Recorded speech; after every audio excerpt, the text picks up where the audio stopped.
Morning, guys. Kevtech here, bringing you another video on information technology. Um, Today, I'm actually going to answer a question for someone. I guess it's a Q&A, and basically they want to know how I transition over from desktop support to senior system admin role, which is what I'm doing right now, and what kind of day-to-day stuff I dealt with in my previous job, and what applications we use, and what things we use in my last job. So I'm gonna go over that real quick, and I'm gonna tell you how I transitioned over and what did I do to move over from that job to the other job. And like you have to do it, like you have to, I guess, be courteous and also do it in a respectful way, in a political way, so it doesn't offend anyone, and you leave your doors open. You don't have issues with your previous employer. You don't want to do that. So my last job, I worked for a hedge fund, and basically we I think it has about 4,000, 5,000 employees, and basically they have offices around the world. They have London, Hong Kong, Mumbai, some offices in different states like Dallas, I guess you say Missouri, few different states. We have different offices in different states. So um, I was a senior desktop support guy, and basically tell you what I did there. What's my day to day stuff I did there. So basically, I woke up early in the morning, had coffee. I go straight into work, and then we have a call center.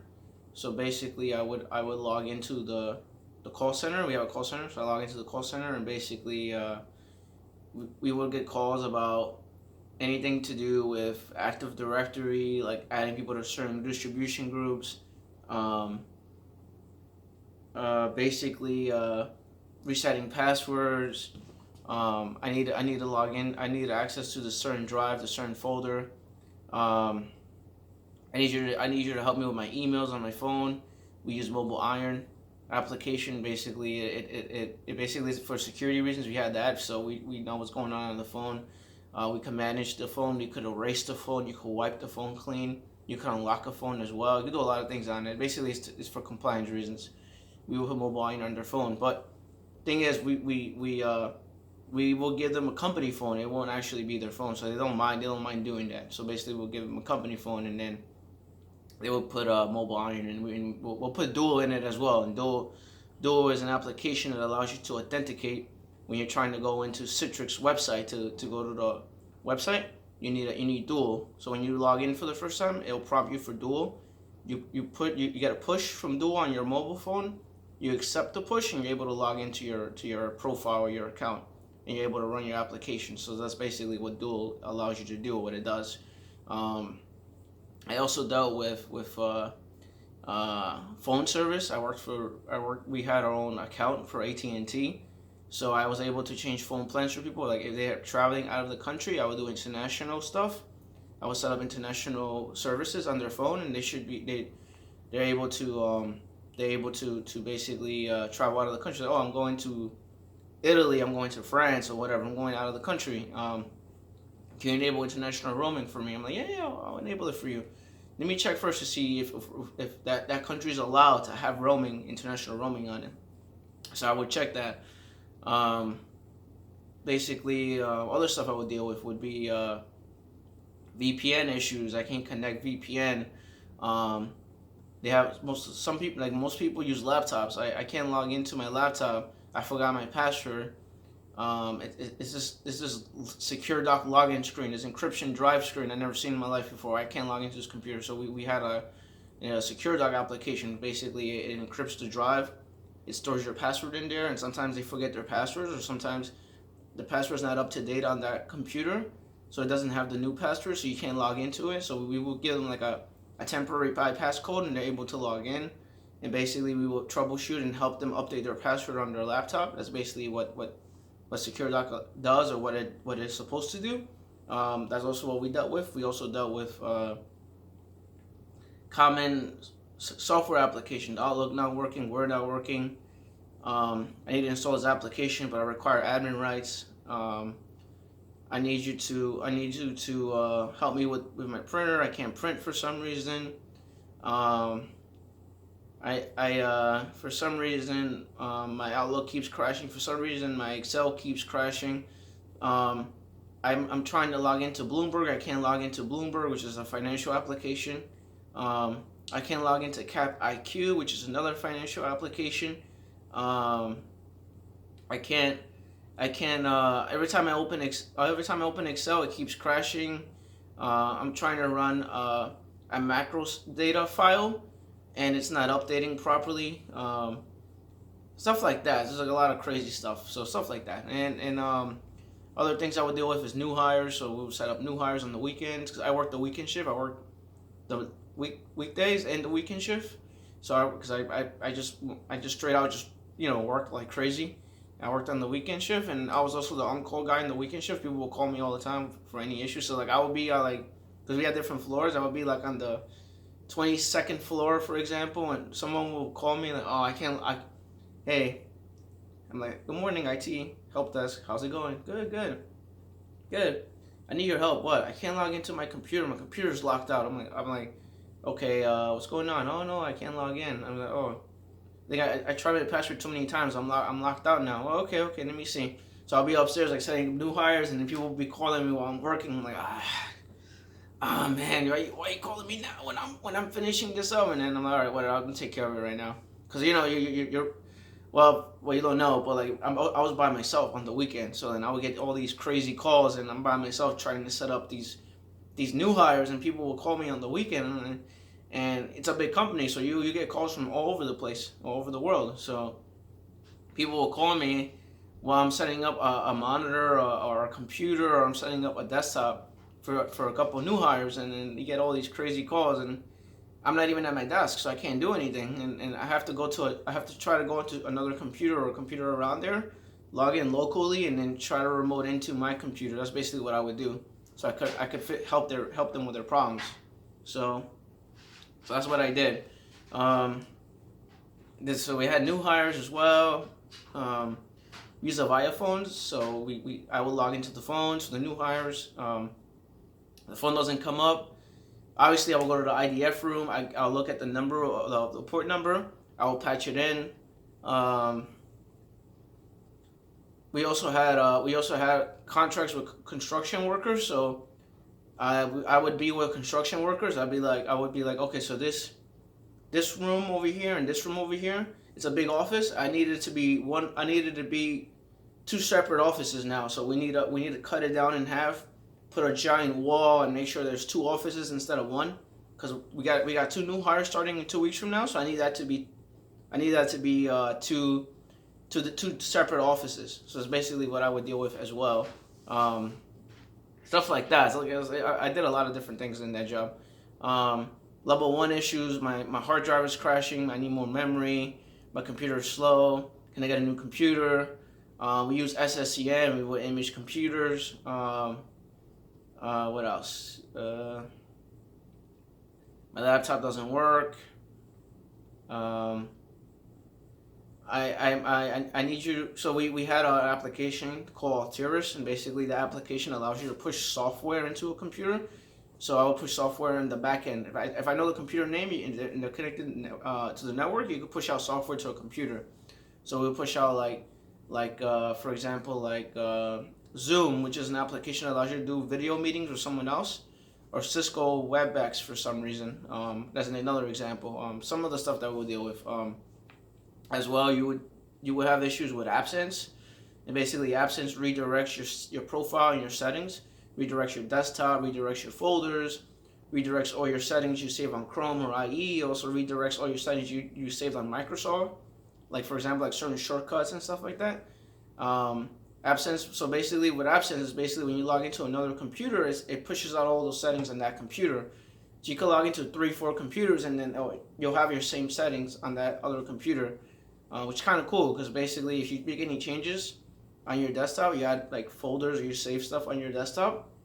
If you got your laptop, because they use laptops, most of the firm uses laptops. If you get a laptop, you log into another laptop, everything will just show up automatically. You don't have to worry about it. Absence does that. That's what absence does. But sometimes, if absence gets corrupted or gets messed up, then that's when you will have problems. That's when you have to make sure that the user is now logged into multiple computers, log them off of all the computers. You clear the absence settings. You delete the absence folder. You have to log in as yourself. They can't be logged into any computer, and you delete all their folders. You delete everything. You back everything up for them. And that's basically that's basically another thing I would deal with. Also with with like I said with applications, any application, like just common applications or finance applications, just troubleshooting those issues. What else? What else? Also with Skype for business. um, Watchdogs, which Watchdogs allows you to share folders or files outside the firm. I will be an admin. I will give people access to like share folders with other people or share files with other people. Is basically what Watchdogs is. It allows you to share folders outside the firm, and that's basically what that does. And then that's for the most part, that's pretty much it. It's like we had a ServiceNow ticketing system, so I would deal with about roughly maybe I would say about 34, 36 calls or something like that a day. And I create tickets for those calls, but also we would get emails as well. So I would deal with the ticketing system and also emails. And we had different departments. So we have different departments. So the departments we had was like a AD team. We had a security team. All these departments. So if I can't do, there's certain things you can't do when you're level 1 support. Things you can't do. So I had to escalate it, which is really not I didn't like that. So that's the reason why I switched over to my other job, because you can't really do that. You can't really do certain things on it. You don't have access to do everything.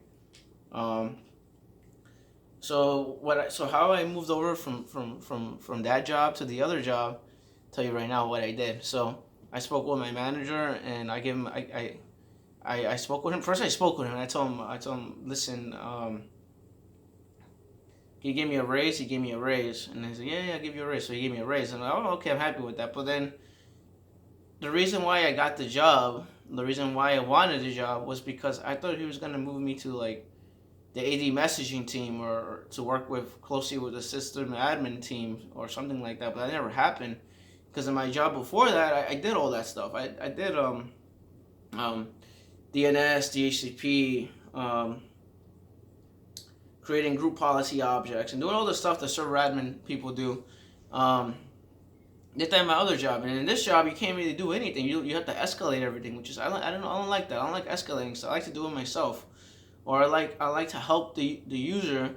And the user calls me, what's going on with this? It's like, oh, you can't do it. I'm like, no, I can't do it. I have to escalate it. Oh, you gotta escalate it. Oh, it's gonna take forever to fix it, you know. So that's basically why I don't like it, because I had to escalate it. Oh, you gotta escalate it. It's not, you gotta wait. I gotta wait, right? I'm like, yeah, I gotta wait. Oh, I gotta escalate it. And I'm like, yeah, well, sorry about that. I have to escalate it. And they get annoyed by that. So I was trying to, I was being politically, polite about it, and then they wouldn't do anything for me, honestly, and that's basically what happened to me. And it's like my second or third job, they just wouldn't take care of me. So I didn't get offended or anything. I'm like, okay, all right, that's fine. We'll leave it like that. So, but the managers really liked me. All the managers liked me. But the thing is, like, they didn't really take care of me. You don't take care of your employee, they're gonna leave. So I left that job. I went to the other hedge fund, which is a smaller hedge fund. It's more like private, which is where I'm working right now. And basically, they take care of me. And like, oh, you wanna wait? What we do here is more like desktop support, but also sysadmin support, and we deal with a lot of different things. And you don't have to escalate anything. You can do it yourself. I'm like, oh, really? Yeah. And there's room to grow here, and there's opportunities here, and you basically could do whatever you want with all the applications. You don't need to escalate anything. I'm like, oh, okay. So when I got that job, when I went to a job interview, I was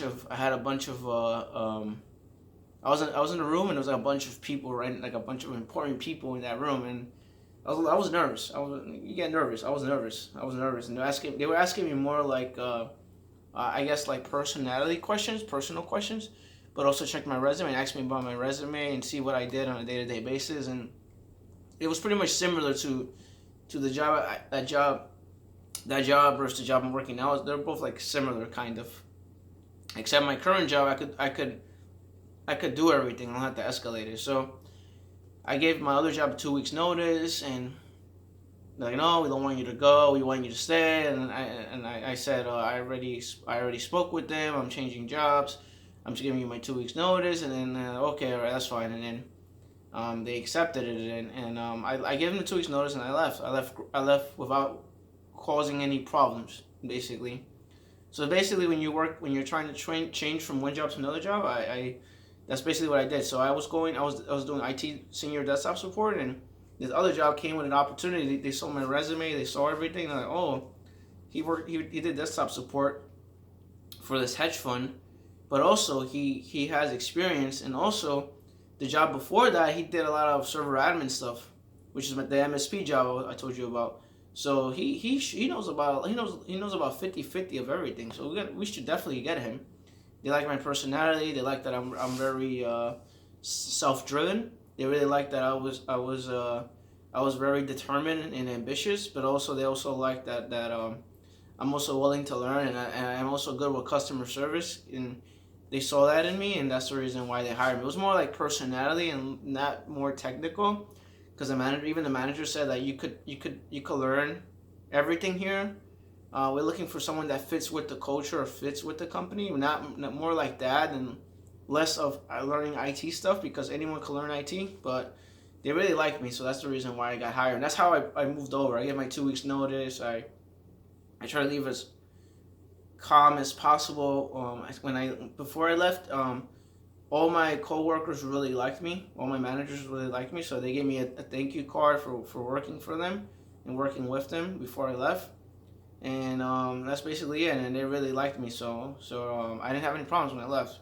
And I felt like in the other job, because I couldn't escalate anything or I couldn't do anything. I felt like I was. You know when you don't use something for a long time, you forget it or you lose it. That's how I felt. I felt like I was losing stuff that I knew how to do in the MSP job. I felt like I was losing all that knowledge that I had before. I felt like I was losing everything that I had before. So that's the reason why I left, mainly because I felt like I was losing all the stuff I had before. I was losing the knowledge that I had in my other job, my MSP job, as a server admin or as a desktop IT support engineer. I felt like I was losing all that knowledge that I was working on and I had before. So I wanted to use that knowledge again, because if I don't, I'm gonna lose it and I'm gonna forget it. And then if you don't, I think Eli, the computer guy, said that in one of it, because I watch his videos. I watch a couple of different IT creator videos. I watch a couple of different creators and different IT guys and YouTube, and he said something like, I don't remember if he said it's 5 or 10 years. You could have 5 years or 10 years of the same experience of the same thing, or you could have 5 or 10 years of experience of different things, so you know different things. So if you're stuck in a company and they're not giving you an opportunity to grow, and you're basically stuck because you're not learning anything, and you're basically not growing, and basically you forget all the stuff you had before. So do you have 5 years of the same thing over and over again in one company? Or do you have 5 years of different things in that same company, so that you could move over to different jobs? If you were ever to change jobs, you have knowledge of everything, every little bit of everything. So that's the way I looked at it. Like, I felt really uncomfortable, but I also felt like really like I could do better, and I could keep on growing and moving up, and I feel like I could learn more. And I was looking for an opportunity to learn more, and that's basically why I changed over jobs. And that's the reason. That's how I switched over. I did it in a political way, and I didn't want to have any issues with anyone. So, give your 2 weeks notice. Just leave in a good way, not in a bad way. And that's basically what I did, and that's how I transitioned over. They didn't care about my certifications. They cared about my experience, because I worked for a big hedge fund. Now I'm going into the small hedge fund, but they treat you like more like a family, and everyone knows who you are. Everyone knows your name, and I feel more like comfortable and much. I feel like I'm in a better place now. So that's basically why how I feel right now. I feel very comfortable with my job, and I feel comfortable with the people that I work with. I like the team I work with. I like the fact that I work real close with the CTO of my company. Well, not my company, but the company I work in. I like the fact that I can work closely with all the people there, the director and everyone. So I really like that, because it gives you the opportunity and also the exposure, and it also gives you a shot at learning how everyone thinks, and seeing what each person does, and it gives you a good knowledge span of what each person does, but also what are their jobs and duties. And you work close to everyone. Everyone works well. If we all click, we all work together. It's just a good experience, and a good learning experience too. So that's the reason why I left my other job, and that's how I feel right now. My current job, I'm always learning. This thing's always happening every day. There's new stuff happening every day. So it's a really good learning experience. In that case, I think this video was like 20 minutes long. Wow, I didn't think I would talk that much. I hope everyone has a great day. Thanks for watching this video, and more videos to come. Have a wonderful Saturday. I think it's gonna snow today. Today Manny Pacquiao was fighting, I think. I'm gonna watch that boxing match. I like watching boxing, so I'm gonna watch that tonight. Everyone have a good one. All right, take care.